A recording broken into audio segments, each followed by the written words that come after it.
नमस्कार, आर्या न्यूज देख रहे हैं आप। मैं हूं आपके साथ पल्लवी सिंह। महाराष्ट्र की शुरुआत करेंगे बुलेटिन की और इसी के साथ ही सबसे पहले इस वक्त की बड़ी खबर। भारत चीन की सेना की अरुणाचल प्रदेश में तवांग में हुई झड़प के मुद्दे पर आज संसद में जमकर हंगामा हुआ है। कांग्रेस समेत तमाम विपक्षी दलों ने इस मुद्दे पर चर्चा करने की मांग की, तो वहीं गृह मंत्री अमित शाह ने चीन के मुद्दे को लेकर एक ऐसा बयान दे दिया है जिससे हंगामा और ज्यादा गहरा हो गया है। दरअसल अमित शाह ने अपने बयान में राजीव गांधी फाउंडेशन का जिक्र कर दिया है और इस बीच उन्होंने क्या कहा वो आपको सुनवाते हैं। प्रश्नकाल को विपक्ष के द्वारा चलने नहीं दिया गया। समूचा विपक्ष और विशेषकर कांग्रेस पार्टी के इस प्रयास की मैं घोर निंदा करता हूं। अरुणाचल में 8 की देर रात और 9 की सुबह घटी घटनाओं का हवाला देते हुए विपक्ष ने बहुमूल्य प्रश्नकाल को स्थगित करवा दिया। इसका कोई औचित्य इसलिए नहीं था कि पार्लियामेंट्री अफेयर्स मिनिस्टर ने स्पष्टता से कह दिया था कि 12 बजे इस देश के रक्षा मंत्री श्री राजनाथ सिंह जी इस विषय पर सदन के सामने अपना बयान रखेंगे। जब बयान रखने की बात कर ही दी तो इसका कोई औचित्य नहीं था। मुझे भी थोड़ा आश्चर्य लगा। फिर मैंने प्रश्नकाल के सूची को देखा तो 5 नंबर का प्रश्न देखकर मैं इनकी चिंता समझ गया। 5 नंबर के प्रश्न है राजीव गांधी फाउंडेशन के FCRA रजिस्ट्रेशन को रद्द करने के बारे में। अब उन्हीं के कांग्रेस के ही सदस्य के द्वारा ये प्रश्न पूछा गया और जवाब में बहुत स्पष्ट था। अगर तो मौका देते तो मैं सदन के पटल पर भी बताता कि राजीव गांधी फाउंडेशन को 2005-6 और 2006-7 के वित्तीय वर्ष में चीनी दूतावास से 1,35,00,000 रुपए का अनुदान प्राप्त हुआ था। चूंकि FCRA के कानून और उसकी मर्यादाओं के अनुरूप नहीं था तो नोटिस देकर पूर्णतया कानूनी प्रक्रिया का अनुपालना करते हुए गृह मंत्रालय ने इसका रजिस्ट्रेशन रद्द किया था। फाउंडेशन ने अपना रजिस्ट्रेशन सामाजिक कार्यों के लिए करवाया है और ये जो राशि चीनी दूतावास से मिली इसका उपयोग भारत चीन संबंधों के विकास पर शोध करने के लिए ये पैसा दिया गया। अब मैं कांग्रेस पार्टी को पूछना चाहता हूं कि इन्होंने शोध तो जरूर किया होगा। क्या उनकी शोध में 1962 में जो हजारों हेक्टेयर भूमि भारत की चीन ने हड़प ली वो शामिल था क्या? और शोध इस पर किया तो रिपोर्ट क्या आई है? नेहरू जी के प्रेम के कारण सुरक्षा परिषद में भारत की स्थायी सदस्यता बलि चढ़ गई। इस विषय को उन्होंने शोध का विषय बनाया था क्या? और अगर बनाया था तो इसका नतीजा क्या हुआ? जिस वक्त गलवान के अंदर हमारे सेना के वीर जवान चीनियों से भिड़ रहे थे उस वक्त चीनी दूतावास को अधिकारियों को कौन रात्रि भोज दे रहा था? वो उनकी शोध का विषय था क्या? अगर था तो उसका नतीजा क्या हुआ? जब उनकी सरकार थी तो 2006 में भारत में चीन के दूतावास ने पूरे अरुणाचल और पूरे नेफा पर दावा कर दिया। वो उनकी शोध का विषय था क्या? अगर शोध हुई तो उसका नतीजा क्या हुआ? 25 मई 2007 को चीन ने कांग्रेस के ही मुख्यमंत्री दोरजी खंडू को वीजा देने से इनकार कर दिया क्योंकि ये तो हमारा ही हिस्सा है अरुणाचल। ये भी शोध किया गया क्या? 13 अक्टूबर 2009 को मनमोहन सिंह की अरुणाचल यात्रा पर चीन ने आपत्ति जताई, वो आपने जांच किया है क्या? और 2010 में चीन ने जम्मू कश्मीर के लोगों को स्टेपल वीजा जारी करने की प्रथा शुरू की, ये भी क्या आपका शोध का विषय था? 2011 में कांग्रेस सरकार ने चीन की धमकी के बाद हमारे रोड और वाइटल बॉर्डर इंफ्रास्ट्रक्चर्स का निर्माण डैम चौक में रोक दिया। ये क्यों रोका गया, इसकी भी शोध की है। मैं कांग्रेस पार्टी को पूछना चाहता हूं, ये दोगला रवैया जनता के सामने नहीं चलता है। जनता सब देख रही है। आपके परिवार द्वारा चलाया गया फाउंडेशन, उसका FCRA रजिस्ट्रेशन चीन की दूतावास से मिले हुए अनुदान से समाप्त हुआ है। आपके ही समय में हजारों किलोमीटर भूमि अवैध रूप से हमसे हड़प ली गई है। आपके ही समय में हमें मिली हुई सुरक्षा परिषद की सदस्यता आपने निजी संबंधों को बनाने के लिए चीन की भेंट कर दी है। ये सारी जनता ये सभी विषयों को जानती है। मैं इतना स्पष्ट कहना चाहता हूं कि भारतीय जनता पार्टी की सरकार है, नरेंद्र मोदी इसके प्रधानमंत्री है, और जब तक भारतीय जनता पार्टी की मोदी सरकार चल रही है, 1 इंच जमीन पर भी कोई कब्जा नहीं कर सकता। कल अपने सेना के जवानों ने जो 8 की देर रात को और 9 की सुबह को जो वीरता दिखाई है, मैं इसकी भूरी भूरी प्रशंसा करता हूं। इन्होंने घुसे हुए सभी लोगों को कुछ ही घंटों में वापस खदेड़ दिया और हमारी भूमि का रक्षण किया है। हाँ, राजीव गांधी फाउंडेशन के FCRA लाइसेंस रद्द होने का एक दूसरा भी कारण था। इस्लामिक रिसर्च फाउंडेशन की, जिसका प्रणेता जाकिर नायक है, जाकिर नायक को पूरा देश जानता है, उनसे भी 7 जुलाई 2011 को 50 लाख रुपया राजीव गांधी फाउंडेशन ने प्राप्त किया था। मैं पूछना चाहता हूं, राजीव गांधी फाउंडेशन के कर्ता धर्ता जो कांग्रेस की फैमिली पार्टी है, उसी के सदस्य हैं, तो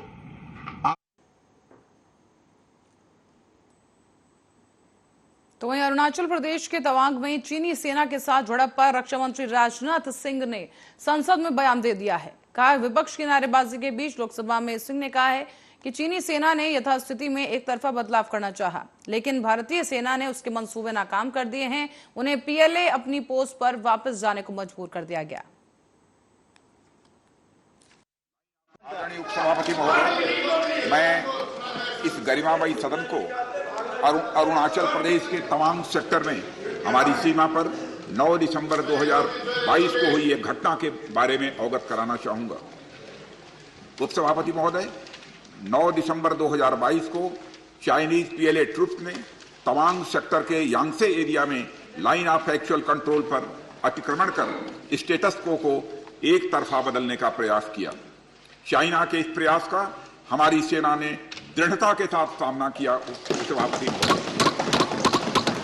और सदन को यह भी बताना चाहूंगा, इस फेस ऑफ में हाथापाई भी हुई और भारतीय सेना ने बहादुरी से PLA को हमारी टेरिटरी में अतिक्रमण करने से रोका और उन्हें उनकी पोस्ट पर वापस जाने के लिए मजबूर कर दिया। इस झड़प में दोनों ओर के सैनिकों को कुछ चोटें आई हैं।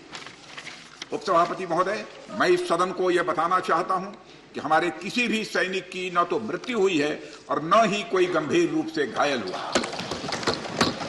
इंडियन मिलिट्री कमांडर्स के टाइमली इंटरवेंशन के कारण PLA सोल्जर्स अपनी लोकेशंस पर वापस चले गए और इस घटना के पश्चात एरिया के लोकल कमांडर ने 11 दिसंबर 2022 को अपने चाइनीज काउंटर पार्ट के साथ स्थापित व्यवस्था के तहत एक फ्लैग मीटिंग भी की और इस घटना पर चर्चा की। चीनी पक्ष को इस तरह के एक्शंस के लिए मना किया गया और सीमा पर शांति बनाए रखने के लिए उन्हें कहा गया। इस मुद्दे को चीनी पक्ष के साथ कूटनीतिक स्तर पर भी उठाया गया है। उपसभापति महोदय, मैं इस सदन को आश्वस्त करना चाहता हूं कि हमारी सेनाएं हमारी भौमिक अखंडता को सुरक्षित रखने के लिए पूरी तरह से प्रतिबद्ध हैं और इसके खिलाफ किसी भी प्रयास को रोकने के लिए सदैव तत्पर हैं। मुझे विश्वास है कि यह सदन और औरंगाबाद की ओर रुख करेंगे, जहां चोरों ने एक ATM मशीन को तोड़कर 8 लाख रुपए चुरा लिए हैं। बता दें कि औरंगाबाद शहर के पेड़गांव में निजी कंपनी की ATM मशीन को चोरों ने तोड़ डाला है और उसमें 8 लाख रुपए जो रखे हुए थे उसे चुरा लिया गया। पुलिस को ATM मशीन जली अवस्था में मिला है। मामले को दर्ज कर पुलिस ने अब चोरों की तलाश शुरू कर दी है। सहाय्याने फोडण्यात आलेले आणि त्यांनी सीसीटीव्ही सुद्धा फोडलेले आहेत. त्यामुळे असं काय परवाच कुठला त्यांनी पाठिंबा ठेवला, तर त्या अनुषंगाने आमचा तपास चालू आहे. त्यामध्ये 8 लाख रुपये जी कॅश आहे ती गेलेली आहे. अगोदर त्यांनी जी कॅश टाकलेली होती त्या अनुषंगाने त्यांनी जे लास्ट स्टेटमेंट दिलेलं आहे त्यामध्ये 8 लाख रुपये कॅश गेलेली आहे असं समजलं. त्यानुसार गुन्हा दाखल केलेला आहे. किती चॅलेंजिंग आहे सर आता सीसीटीव्ही नसल्यामुळे तो तपास करणं? नाही, चॅलेंज तर राहणारच आहे आता, म्हणजे सीसीटीव्ही नसल्यामुळे आहे, पण काही ना काहीतरी पुरावा मिळून त्यामध्ये आम्ही डिटेक्शन करू. सहाय्याने फोडण्यात आलेले आणि त्यांनी और नांदेड़ में बकाया वेतन को दिए जाने की मांग को लेकर एम्बुलेंस ड्राइवरों ने हड़ताल शुरू कर दी है। बता दें कि नांदेड़ के ग्रामीण इलाकों में एम्बुलेंस की मदद से बीमार लोगों को सेवा प्रदान की जाती है और एम्बुलेंस चालकों को गत 8 महीने से वेतन नहीं मिला। अपने बकाया वेतन को दिए जाने की मांग लेकर अब एम्बुलेंस चालकों ने जिला परिषद के सामने आंदोलन शुरू कर दिया है। प्राथमिक आरोग्य केंद्र राजगड, तालुका किनवट, जिल्हा नांदेड। आम्ही सर्व वाहन चालक जवळपास आरोग्य खात्यामध्ये प्राथमिक आरोग्य केंद्रामध्ये 15 ते 16 वर्षापासून 24 तास काम करत आहोत आणि प्रत्येक वर्षी किंवा 2-4 वर्षांनी पहिले आम्हाला एनर्जीमधून पेमेंट केलं, नंतर शासनाने आम्हाला परस्पर विकल्यासारखं एका टेंडर एजन्सीला भोपाळला दिलं, त्यानंतर स्टेटने आता एक नांदेडचे जे एजन्सी आहेत 3 ठेकेदार त्यांना दिलं. त्यांना 16 मार्च रोजी त्यांना टेंडर प्राप्त झालेलं आहे. 16 मार्च 2022 पासून आजपर्यंत। और मुंबई में पत्रकारों से बात करते हुए मुंबई के पूर्व महापौर किशोरी पेडनेकर ने कह दिया है कि आगामी 17 तारीख को होने वाले महामोर्चा के महाविकास अघाड़ी के कार्यकर्ता जमा होंगे। और किशोरी पेडनेकर ने यह भी बताया कि अनिल परब, मिलिंद नार्वेकर की उपस्थिति में एक बैठक हुई है जिसमें महामोर्चा के बारे में चर्चा की गई। म्हणजे आम्ही स्पॉट पण सांगितले कुठे कुठे गाड्या उभ्या असायच्या आणि आता त्या नाहीयेत. आणि हा आरोप प्रत्यारोपाचा प्रश्न नाहीये, हा महिलांच्या निर्भय महिलांच्या पथकाचा प्रश्न आहे. तर तिथे आरोप प्रत्यारोप आम्ही आरोप नाही करत आहोत, आम्ही तुम्हाला वस्तुस्थिती सांगतो आहोत आणि त्या वस्तुस्थितीमध्ये सरकारने बदल करावा. मुळामध्ये मोठ्या प्रमाणामध्ये शिवसेना आघाडी सरकार असं मिळून मोर्चा आहे आणि आमच्याकडे प्रत्येक शाखेला महिला आघाडी मजबूत आहे, युवा युवतींची आघाडी मजबूत आहे, अंगीकृत संघटनेचे पदाधिकारी पण भरपूर आहेत. महाराष्ट्र के महापुरुषों के बारे में राज्यपाल भगत सिंह कोश्यारी के द्वारा दिए गए आपत्तिजनक बयान के बाद अब विरोध लगातार जारी है और इसी विरोध में शिव प्रेमी सभी संस्थाओं ने पुणे बंद कर दिया है। इस अवसर पर एक विशाल मोर्चे का आयोजन किया गया और पुलिस की ओर से भी मोर्चे को ध्यान में रखते हुए तमाम के जो बंदोबस्त हैं वो किए गए हैं। तस्वीरों के जरिए आपको दिखाते चले कि यहाँ पर सभी दुकानों को बंद कर यहाँ पर लोग इकट्ठा हुए हैं, हाथों में झंडे लिए हुए हैं और लगातार भगत सिंह कोश्यारी के बयान के विरोध में ये तमाम लोग एकजुट होकर खड़े हैं और बंद का आह्वान किया गया है।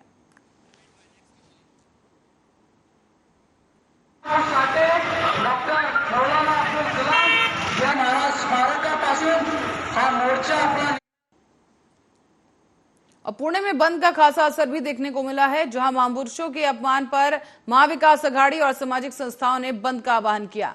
मार्केट पूरी तरीके से बंद है, सड़कों पर वाहनों की आवाजाही भी नहीं हो पा रही है और क्योंकि यहाँ पर तमाम लोग जैसे कि तस्वीरों में देखे जा रहे हैं खड़े हुए हैं यहाँ पर और लगातार भगत सिंह कोश्यारी के बयान के खिलाफ विरोध किया जा रहा है।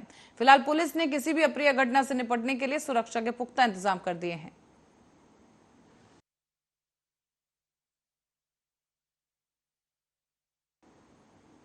और मुंबई के एमएचबी पुलिस थाने के अंतर्गत एक आरोपी को प्रतिबंधित 20 स्टार बैग कछुओं समेत गिरफ्तार किया गया है।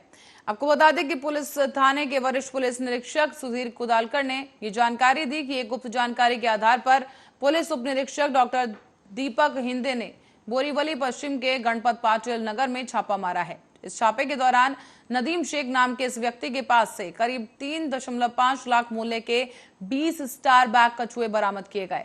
नदीम को गिरफ्तार कर अब इस पूरे मामले की जांच की जा रही है।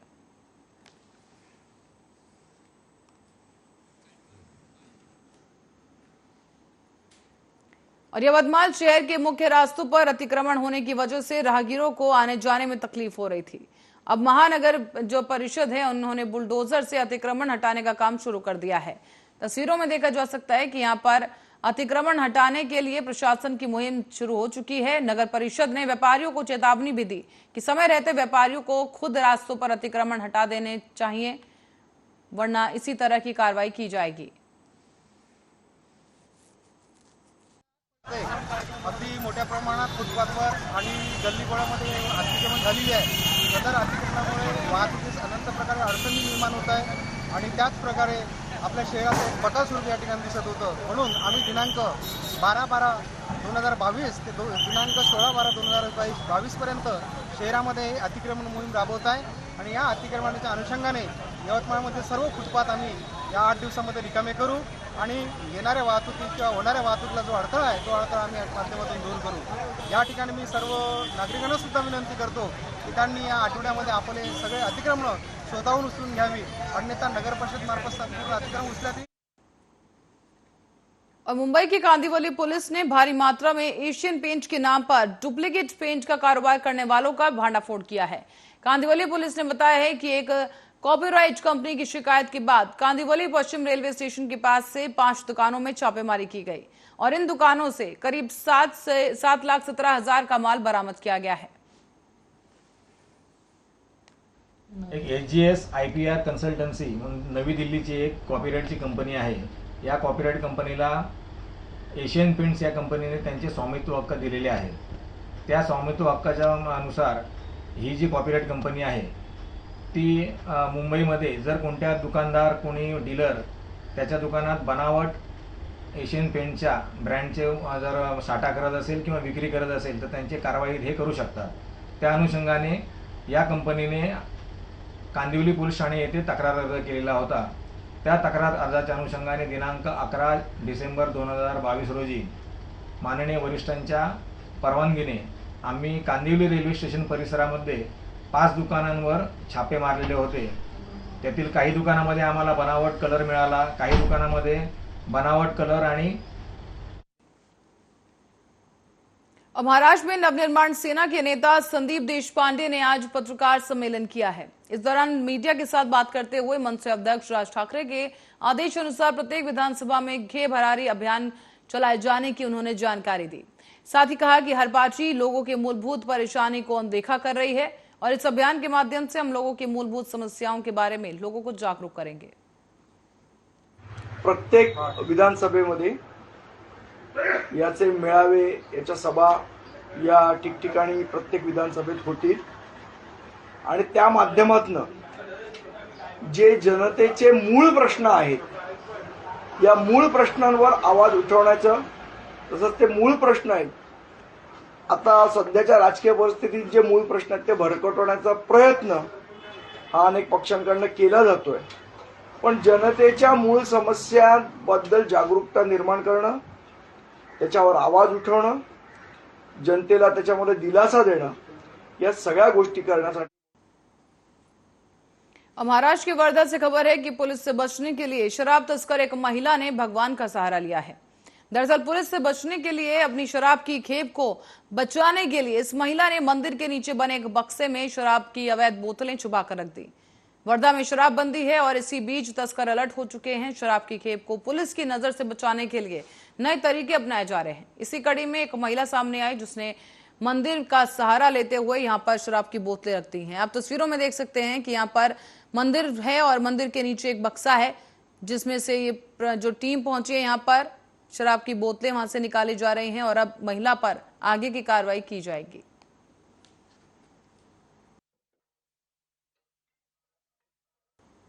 यवतमाल जिले में एक व्यापारी के घर 15 लाख की चोरी की गई। पुलिस इस मामले की जांच कर रही है। यवतमाल जिले में दरअसल बंद घरों में चोरी का सिलसिला काफी समय से चल रहा है और इसी कड़ी में एक और सिलसिला जुड़ गया है।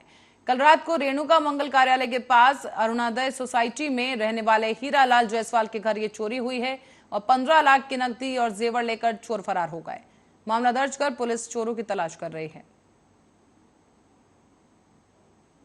पन्ना उर्फ हिरालाल जयस्वाल ते भाजीपाला एजंट म्हणून काम करतात। ते 8 तारखेला गोवा फिरण्याकरता गेले होते. त्यांच्या घरी त्यांची पत्नी होती. 9 तारखेला त्यांच्या पत्नी पण त्यांच्या मावशीकडे कळंब येथे कार्यक्रमाकरता गेल्या. 10 तारखेला त्या वापस आल्या असता. रात्री 8 वाजता त्या वापस आल्या. तर त्यांच्या घरातील कडी कुंडा तोडून त्यांच्या कपाटामधील एकूण 15,43,000 रुपयाचे दागिने चोरीस गेल्याचे त्यांनी सांगितले आहे. त्या अनुषंगाने आपण FIR दाखल केलेली आहे आणि घटनास्थळी CCTV फुटेज असून त्या अनुषंगाने पुढील तपास सुरू आहे. और अब खबर सिंधुदुर्ग से है, जहां ग्राम पंचायत चुनाव के लिए सिर्फ बीजेपी उम्मीदवार को ही मतदान करने की बात करते हुए बीजेपी विधायक नितेश राणे ने धमकी भरे लहजे का इस्तेमाल कर दिया है। और इसी बात को लेकर कड़ी आपत्ति जताते हुए विधायक वैभव नायक ने कहा कि ग्राम पंचायत चुनाव में नितेश राणे की हार होना तय है। नितेश के पिता नारायण राणे ने भी जब मुख्यमंत्री वो बने थे उन पर ऐसी ही सत्ता का नशा चढ़ा था, जो कि सिंधुदुर्ग की जनता ने उतारा और नितेश का नशा भी अब जनता ही उतारेगी। गावच्या ग्रामपंचायतीच्या निवडणुकीमध्ये नितेश राणेंनी त्या निवडणुकीच्या प्रचारासाठी मतदारांना धमकी दिली आहे आणि सत्तेचा माज कसा होतो हे नितेश राणेंनी दाखवून दिलेलं आहे. आज राज्यामध्ये मुख्यमंत्री उपमुख्यमंत्री पदापासून जिल्हाधिकारी माझ्या खिशात आहेत असं त्यांनी जाहीररित्या सांगितलेलं आहे आणि यालाच खरं तर सत्तेचा माज या ठिकाणी म्हणता येईल. नांदगाव ग्रामपंचायतीच्या निवडणुकीच्या माध्यमातून जनता आम्हाला विजयी करेलच. कालच्या सोसायटीच्या निवडणुकीमध्ये सुद्धा जनतेने गौरीशंकर खोत यांच्या नेतृत्वाखाली हे पॅनल विजयी केलं होतं आणि आज खरं तर ज्या ग्रामपंचायतीच्या निवडणूक आहे त्या निवडणुकीमध्ये नितेश राणेंचा पराभव आता अटळ झालेला आहे. जिल्ह्यामध्ये शिवसेना उद्धव बाळासाहेब ठाकरे यांच्या ग्रामपंचायतीत जास्त निवडून येणारच आहेत आणि म्हणून सत्तेचा माज या ठिकाणी दाखवण्याचा प्रयत्न करत आहेत. याआधी सुद्धा नितेश राणेंचे वडील नारायण राणे मुख्यमंत्री होते आणि त्यावेळी सुद्धा त्यांना असा सत्तेचा माज आला होता आणि सिंधुदुर्ग जिल्ह्यात मुंबई के अंधेरी वेस्ट में GN नगर पुलिस स्टेशन की सीमा में चलती बस के गिरकर एक वरिष्ठ नागरिक के द्वारा आत्महत्या करने का मामला सामने आया है। बता दें आपको कि इस पूरी घटना का एक वीडियो सोशल मीडिया पर वायरल हो रहा है। GN नगर पुलिस ने इस मामले को दर्ज किया है और ये घटना मंगलवार 6 दिसंबर की बताई जा रही है। आत्महत्या करने वाले शख्स का नाम अब्दुल गफ्फार इस्माइल सैयद है, जिसकी उम्र करीब 59 साल है। मिली जानकारी के मुताबिक अब्दुल गफ्फार इस्माइल अंधेरी वेस्ट के सागर सिटी में रहता है और पिछले 30 साल से वो बीमार था। उसका इलाज मानसिक रोगी के रूप में किया जा रहा था, लेकिन मंगलवार 6 दिसंबर को अचानक अपने घर से निकलने के बाद अब्दुल एक बस से गिर गया और बस के पिछले पहिए के नीचे वो आ गया है। ये पूरी घटना पास में लगे CCTV कैमरे में कैद हो गई।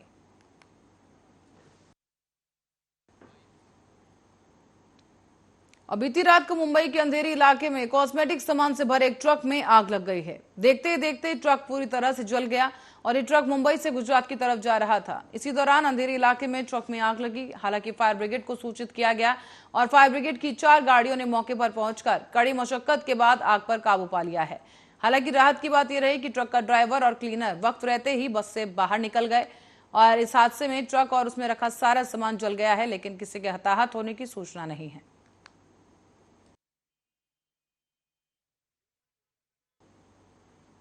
तो वहीं मनसे के बाद अब हिंदुस्तानी भाव ने भी पाकिस्तानी फिल्म्स के हिंदुस्तान में रिलीज होने पर आपत्ति जताई है। हिंदुस्तानी भाव ने कहा कि पाकिस्तानी फिल्म भारत में रिलीज नहीं होने देंगे। Pakistani film the legend of Maula Jatt को लेकर यह विरोध सामने आया है। बताया जा रहा है कि अगर किसी थिएटर में यह फिल्म रिलीज होती है तो उसका जिम्मेदार वो थिएटर वाला खुद होगा। हम क्या करेंगे वो समझ सकते हैं। साथ ही आपको ये बता दें कि MNS ने भी इस फिल्म को लेकर विरोध जताया था, कहा कि इस फिल्म को हिंदुस्तान में रिलीज नहीं किया जाना चाहिए। जय Hind. The legend of Maula Jatt ये पाकिस्तान में एक रिलीज हुई पिक्चर है जिसमें पूरे के पूरे पाकिस्तानी कलाकारों ने काम किया है, मगर यहाँ 23 दिसंबर को यहाँ पे कुछ ऐसे एजेंट भड़वे हैं जो ये पिक्चर को, पाकिस्तानी पिक्चर को यहाँ पे थिएटरों में रिलीज करना चाहते हैं, जिसके विरोध में मनसे अध्यक्ष माननीय श्री राज साहेब ठाकरे और मनसे के चित्रपट सेने के अध्यक्ष अमय खुपकर जी, जिन्होंने इसका कड़ा विरोध किया है, जिसके सपोर्ट में मैं खुद हिंदुस्तानी भाऊ में पूरे मनसे के साथ में हूँ। कोई भी थिएटर में अगर ये पिक्चर रिलीज करने की किसी ने भी कोशिश की और मुंबई में पुलिस ने एक बार फिर से धारा 144 लागू कर दी है और आगे आने वाले त्योहारों को देखते हुए क्रिसमस और न्यू ईयर ईव को लेकर ये शांति व्यवस्था बनाए रहे, इसीलिए पुलिस की तरफ से ये पाबंदियां लगाई गई हैं। साथ ही आपको ये बता दें कि मुंबई में पोलन अलर्ट जारी करते हुए 12 दिसंबर से 11 जनवरी तक 144 के तहत पाबंदियां लगाई गई। ड्रोन उड़ाने पर भी पाबंदी लगाई गई है। साथ ही मुंबई में पहले से ही धारा 144 लगी है, जिसे अब और भी ज्यादा कड़ा कर दिया गया है।